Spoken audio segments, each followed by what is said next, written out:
What is going on, everyone? Welcome back to Unstoppable, the elite mind and body podcast for men. Today's topic, hormones. Okay, hormones. What I want to talk about today in hormones is I want to talk about what are hormones. I want to talk about how to make them better. I want to talk about if you should be on hormones or replacement therapy. I want to talk about everything hormones today. Okay, and before I get into it, I need to add a banner. If you're watching this live right now, I need to add a banner to Facebook and YouTube live video. Give me one quick second. All right, we're set up. Now we got a banner. There we go. Okay, rock and roll. So hormones, first and foremost, what are hormones? Hormones literally operate everything in the body.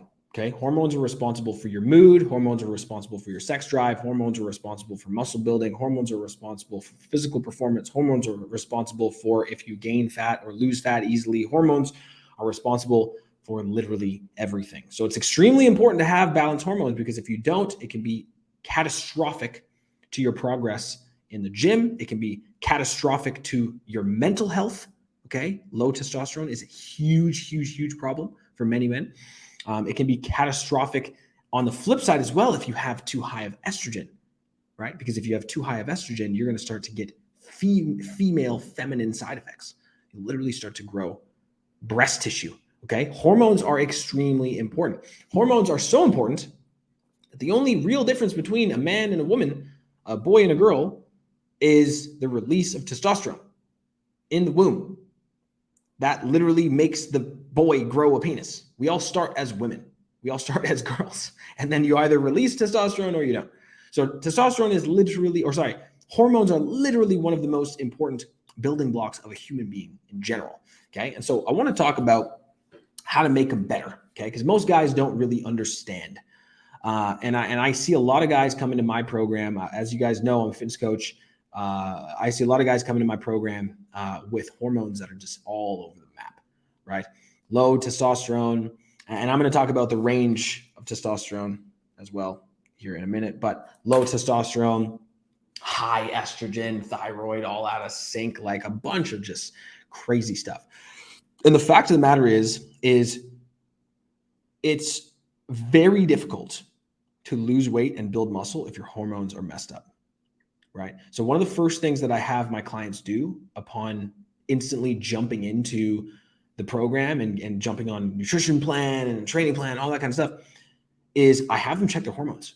I have them check their blood work and literally see, okay, what is going on under the hood, right? Like what is going on under the hood that makes you, right? I have a lot of guys that come into the program and they're depressed. A lot of guys that come into the program and they're battling crazy levels of anxiety. A lot of guys that come into the program and they haven't had sex with their significant other in months, if not years. Okay. If that's your case, I want you to pay attention to the rest of this podcast because this is a problem. A happy marriage, you need to have sex in a happy marriage. Like it's one of the most, if not the most, in my opinion, important parts of a good relationship. Now, making your hormones better is what I recommend first, right? Like I recommend don't just jump on shots. I recommend start by implementing a whole nutrition plan, implementing an exercise routine, and sticking to that for 8 to 16 weeks. You start with that, you get in better shape, and then what you do is, and that's if you have low test. You get the low test results after being out of shape and being overweight. Then you implement a training and nutrition regimen for 8 to 16 weeks. And then after that 8 to 16 weeks, you get blood work again. And if it's improved to high normal range test, and I'm going to talk about range here in a second, to high normal range test, then you're pretty much good. And you can coast and you can do your thing. You can keep setting goals, hitting goals, setting targets, hitting targets. Look to increase size or get shredded or whatever your goals may be. Maybe it's run a marathon, whatever it is. But the step to making them better, making the hormones better, is to strength train, eat good, and stay consistent. That's the first step. Okay. I never recommend people jump onto TRT before they try that first. So that's number one. Now, I want to talk a little bit about the range of healthy testosterone levels for a minute, because this is very, very ridiculously misunderstood by most people, and it literally is a trickle down effect from doctors. Doctors, you got to love doctors, like if they're surgeons and stuff and they keep you alive and stuff like that. But a lot of times doctors only know what is read inside of the textbook that was given to them by the pharmaceutical company that they work for, right? Like that's literally what a PhD is it comes from books that were written by pharmaceutical companies that have agendas, right? So using critical thinking, you can determine that if the pharmaceutical company has a specific agenda, then doctors may not have all the information, okay? And we're not talking about anything other than hormones here, so let's keep it with just hormones. But the healthy range for men is between like something ridiculous like 270 or 300 to like 750 or 800. Now, this is absolutely catastrophic for most people because most guys that I see that have supremely low testosterone side effects like depression, mood swings, lack of energy, lack of motivation, lack of being able to sleep, lack of being able to lose fat, terrible muscle building capabilities are the guys that are hanging out between that 300 to 400 mark. Okay, so in the eyes of the doctor, they're not low test, but to the eyes of a person who understands what it's like to work with hundreds upon hundreds of men and get them in the best shape of their lives, you're low test. Okay, if you're anything under 400, that's low test. Okay, and honestly, even 500, I like to see my clients in the 600 to 900 range. That's what I like to see my clients in. If you're not in the 600 to 900 range of test, you need to either get into better shape first and make them better over time and then get blood work. If they're still not in the high normal range, that's what I mean when I say high normal range is 600 to 900 of free testosterone. If you're not in that range and you've already gotten in shape, then my recommendation 10 times out of 10 would be to get on testosterone replacement. Okay. For full transparency's sake, because I don't have anything to hide, guys, I'm an IFBB pro bodybuilder. Okay. I've competed since I was 21. I've used steroids. I'll be completely, totally honest and transparent with you guys. I don't really care what you guys think. But what I'm going to tell you is my own personal experience is this. I right now am on testosterone replacement that keeps my testosterone at that 900 level. Okay. I get blood work every few months to make sure that I'm right at that nice high normal range, 800 to 900 level. Sometimes I do a little bit more to kind of like implement kind of like a growth cycle, if you would say, right? So for example, sometimes I'll increase my testosterone by 2x to have more so I can grow more, implementing kind of like a growth phase. And then I'll drop it down to high normal range levels to coast, right? It's kind of like a blast and cruise, but of just test. Okay. Now, every single man in the world needs to understand this. There is absolutely zero benefit. Lewis, I'll send you the information after this podcast. There is absolutely zero benefit for a man to live with low testosterone. Zero benefit. There is also, and this is the much more important one, there are also zero negative side effects. Zero from introducing exogenous testosterone to keep your normal range high. Zero. The only possible potential thing that can happen is hypogonadism, which is where your testes shrink a little bit. Okay. So if your girl loves your big old balls, then maybe it's a problem for you. But a little 10% shrinkage is not that big of a deal. Plus, there are other pro-hormones that you can use to get the testes reproducing more and growing back in size called HCG. Just look it up, okay? So it's honestly, there are zero benefits of being low test. There are only negatives, and there are zero side effects of replacing your testosterone if it is naturally low and you can't produce enough on your own. Zero. There is no point for a man to live under, I want to even say, and here's the thing, this may sound crazy, doctors may disagree with me, but like I just know what I know because I've worked with hundreds of men and I've done this for myself. If you're anything below 400, you should be on TRT, period. You should be between 400 to 900, not 250 to 650, like the doctors say. It's just no, you should just not be on that. Okay.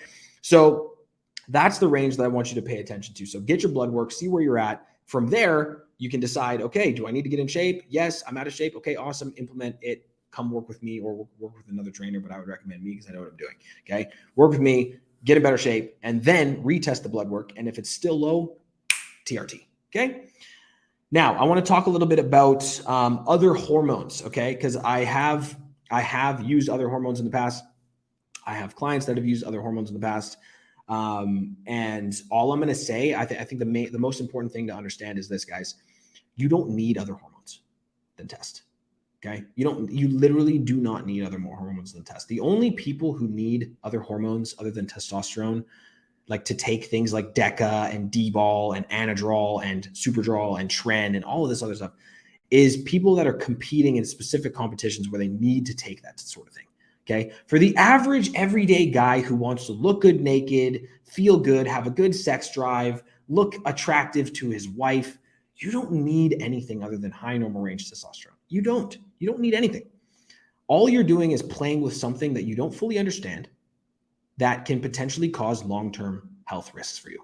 Okay. The only thing that men need is to live within a high normal range of testosterone. If you do that, you're going to feel like Superman every day. You don't need anything more. Okay. So when you see all these guys on social media, and I want to make this very, very clear as well. When you see all these guys on social media that are absolutely ripped, like shredded to the nines, like to the point where you're like, that dude is like, it just looks insane. They're on steroids. Okay. More than just test. Okay. If you see my physique, my videos, my workout videos that I'm posting, that is an athlete that is on high normal range testosterone. I'm not taking Tren. I'm not taking all this other stuff. I'm not taking HGH. I'm not taking all these other things that these other athletes are taking. I want you to understand that. So when you go and compare yourself potentially to other men on social media who are working out, or other guys that you see, or other CrossFit athletes, a lot of those CrossFit athletes are like eating Anavar for breakfast. Okay. I know a lot of them. So I want you guys to understand that if you want to be in the best shape of your life, you want to be super healthy, you want no long-term health effects, no long-term side effects, you want to be in the best possible place that a human male should be in, focus on high normal range testosterone between the range of 400 to 900 free testosterone. That is going to be the optimal level for you. And even if you're at 400, man, like I would up that dose. I like my clients in the 600 to 800 range. Like really, that's the sweet spot where everything is just like perfect. 600 to 800 free testosterone. Okay. So that being said, you don't need other hormones unless you're a bodybuilder and you're literally looking to compete. And in that case, I would recommend hiring a pro bodybuilder. You see the pro card right here. Okay. I've got two of them. I would recommend hiring a professional athlete or someone who has experience, or a professional or a doctor, some sort of HRT clinic, whatever it is, to give you proper professional advice so that you don't hurt yourself. Okay. If there's any guys out there that are listening to this podcast or are watching this live right now and you want to learn a little bit more, I don't want you to go and just bro science it. All right. Don't go and bro science on YouTube and go on forums and just like bro science this stuff. You got to take it more seriously than that. Okay. I would get professional help. And I would like, if you are planning on doing other hormones other than testosterone, get professional guidance, because you can mess yourself up. Okay. Like you can shut yourself down to the point of no return. And then you're stuck on TRT forever. Now, that being said, most men at some point will be on TRT forever, but you don't want to like force the sands of time to run out for yourself, if that makes sense. Okay. Now, the last thing I'll talk about is growth hormones. Growth hormones, who would I recommend growth hormones for? Growth hormones are best for older people, okay? People that are like, I'd say not even, and 50 isn't old, but like I would say anybody 50 plus could consider using growth hormones. And growth hormones essentially it's a human growth hormone. All it does is it helps you grow new tissue, okay? It's literally the basic gist of it. It helps you grow new tissue. So if you take exogenous growth hormones, what will happen is you'll start to regenerate your cells. You'll regenerate brain cells. You'll regenerate stem cells. You will generate skin cells. You'll grow new muscle cells. You'll grow new, and this is the kind of the bad one, you'll grow new heart cells. You'll grow new organ cells. You start growing everything new, okay, and regenerating. So the reason why it's good for older people is because as we age as men, our skin starts to sag, our bodies, like our growth hormone levels go to absolute zero, where we're not regenerating our cells, we're not regenerating anything. Our skin, our tissue, our organs, everything starts to fail, right? That's what happens with the sands of time. But with growth hormone, it's been proven many, many times. You can go research the studies for yourself, but it's been proven many, many times that when older people take growth hormone, it helps them rejuvenate their body, regrow the cells that are dying, and regrow and create new bodily cells that can help you fight off disease, fight off bacterias. It can help you build more muscle, right? Hyperplasia is what occurs during growth hormone. When you take growth hormone, hyperplasia is basically creating new muscle cells, right? You literally create new muscle cells and then you work them out, and then those muscle cells grow. So imagine you have all of these new cells to play with, right? That's why people take HGH. The guys that you see, the reason why HGH gets a really bad rap is because you see bodybuilders that are 300 pounds, that are extremely unhealthy, that are taking way more than you should, thousands of times more than you should. And that's why growth hormones get a bad rap. But coming from someone who's been in the industry for 10 years, I'll tell you right now that growth hormone is completely safe. Completely safe. It's just a matter of taking it at the right age, at the right time, for the right reasons. It's not about getting as jacked as possible and like pumping it up and taking insulin and taking all this crazy stuff. It's about, no, as you continue to age, as the sands of time start to run out, you can use HGH to revitalize, regrow your cells, and to breathe new life into your body, which is slowly deteriorating. Okay. So that's growth hormones for you guys. This has been my podcast on hormones. I've never really talked about hormones before, but I want to be as open and transparent with all of you because I honestly don't care. I care about you guys, but I don't care what people think. All right. I'm an IFBB pro. I'm a WBFF, a former WBFF pro. Like, we all have taken steroids. It's just, if you know any sort of pro athlete, chances are, especially in the bodybuilding space, chances are they've taken some sort of steroid. So it's not a big deal. I don't care. I hope you don't either. And I hope you guys have an amazing weekend. See you on Monday. Peace.